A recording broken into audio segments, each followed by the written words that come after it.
What's up, everybody? Kip Ioane, Teams of Men, founder, lead facilitator, and author of Mirror Training, a best-selling book now out on Amazon, and we'll make sure you can link to it and buy it here with this QR code.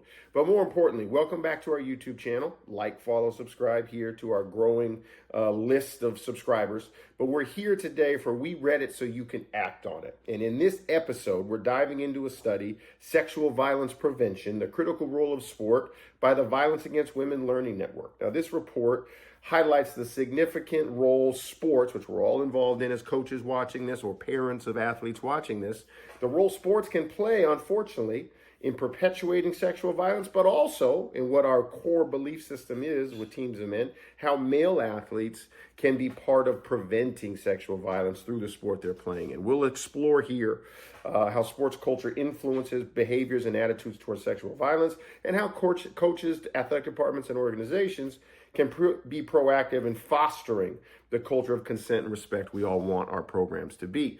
We Read It So You Can Act on It is our attempt to take the latest scientific journals, the latest articles and deep dive long form work by experts in the field of gender violence prevention, healthy masculinity or reimagined manhood, digest it on our time that we have to give it to coaches who we know don't have the time to read it, but so you can go activate it today with your players. We're going to give you three major takeaways today, plus some action steps, all rooted in the great work from the Violence Against Women Learning Network in their study. We'll also link in the video description to the actual PDF that you can get if you want to show your administration as well, where you're getting some of these action steps. And as always, welcome back to Teams of Men.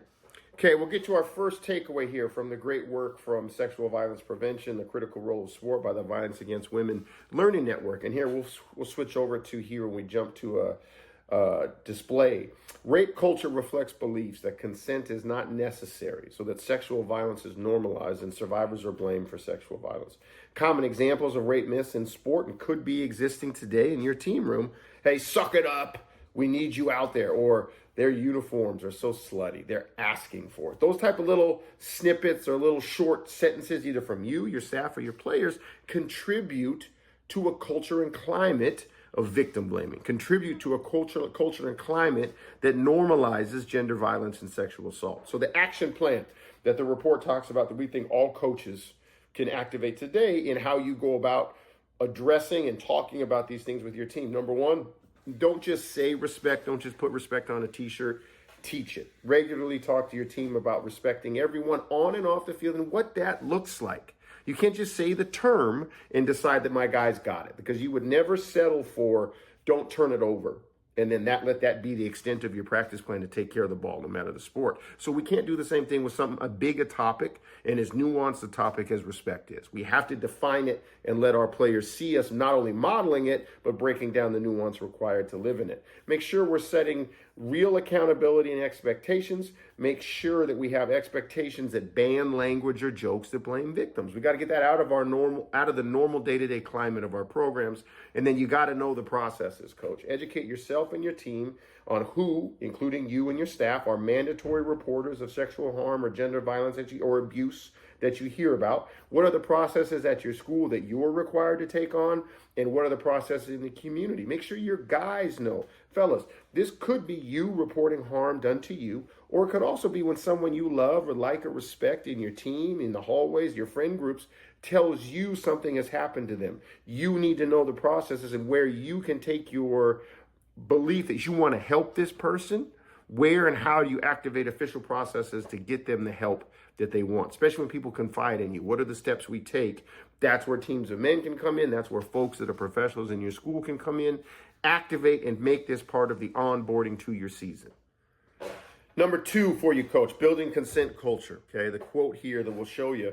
Consent culture normalizes asking a person for consent and respecting their response in a lot of different areas. Oftentimes when coaches hear about consent, they think we're talking only about intimate partnerships. But we know that consent is vocal, continual, clear, and engaged across the realm when it comes to my space, my body, my words, how we interact with one another. Like the direct picture here says, building consent culture requires addressing how power and privilege inform consent and sexual violence. They have to know these things in order to prevent these things. Action plans you can take. Number one, lead by example. You have to model. You have to always be asking for permission in setting, asking as a normalcy in interactions with your athletes. It's something as simple as, do I have your permission to coach you today? Do I have your permission to coach you and call you up to better this season? Normalize that you're asking permission before diving into the role that you have as a coach of calling athletes up to be better and improved. And this could be as little as in a handshake, in a conversation, or the tactics you use. When you normalize their day-to-day on the court or the field or the pitch or the diamond as requiring consent, you normalize that in their intimate relationships as well. You need to talk about consent, coach. You have to make discussions about consent a regular part of team meetings. And once again, it doesn't have to be you. Well, I don't want to talk about I don't want to talk to my guys about sex. I get that. So you start with where you are comfortable, because consent is required in all other areas of life. And if you don't understand these concepts or you're not comfortable with these concepts, that's what we do in Teams of Men.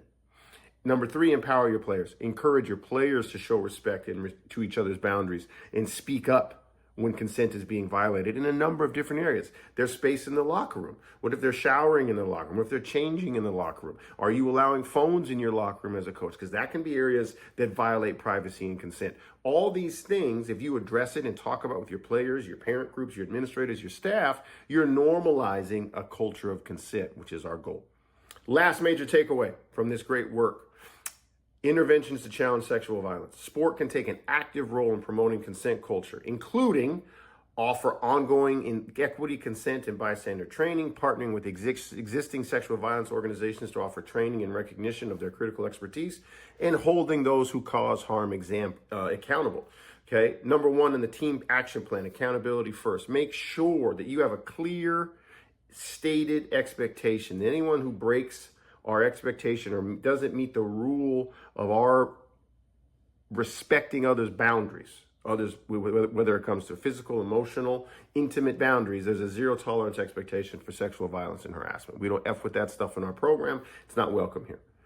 2, regular training. Do you schedule regular sessions on respect and consent for your team? And if you feel awkward in this, you need to overcome that awkwardness. Understand that training on these topics, I do get it. They can feel strange. They can feel weird for a coach to take on. They can feel weird for parents hearing that a coach wants to take them on. Start with a parent notification letter. Start with a parent session talking about why these things are vital, how they are just as important in the day-to-day routine of your squad as it is, because parents are going to jump immediately to intimate partner relationships where they want to either gatekeep or put up a fence around you discussing those things. Okay, then we're going to start here with how we address the locker room, the bus rides, the hotels, the team rooms. This is where Teams of Men can play a huge role for you. And there you have it. The latest edition of We Read It So You Can Act On It from Teams of Men, where we broke down 3 major takeaways from a fantastic work in the study called Sexual Violence Prevention, the Critical Role of Sport by the Violence Against Women Learning Network. And coach, like we've said to you often, if you're a regular visitor to our page and our channels and our long form videos, sports can be a powerful force for good, but it's not inherent. It doesn't just happen via osmosis. It requires intentional, concerted effort from coaches, athletes, and administrators together to shift our sports culture from silence and complicity to one of consent and respect. And we can still chase competitive greatness with consent and respect culture. Competitive greatness is not inherently guaranteed because we're quiet and obedient and just keep it in-house. No, we can win championships with consent and respect and mutual understanding of boundaries, okay? By addressing rape culture and actively building consent culture and victim advocacy culture, we can make sports not only a safer and more inclusive environment for everyone, but a more successful one. Teams of Men, as always, like, follow, subscribe our channel, and we'll see you next time.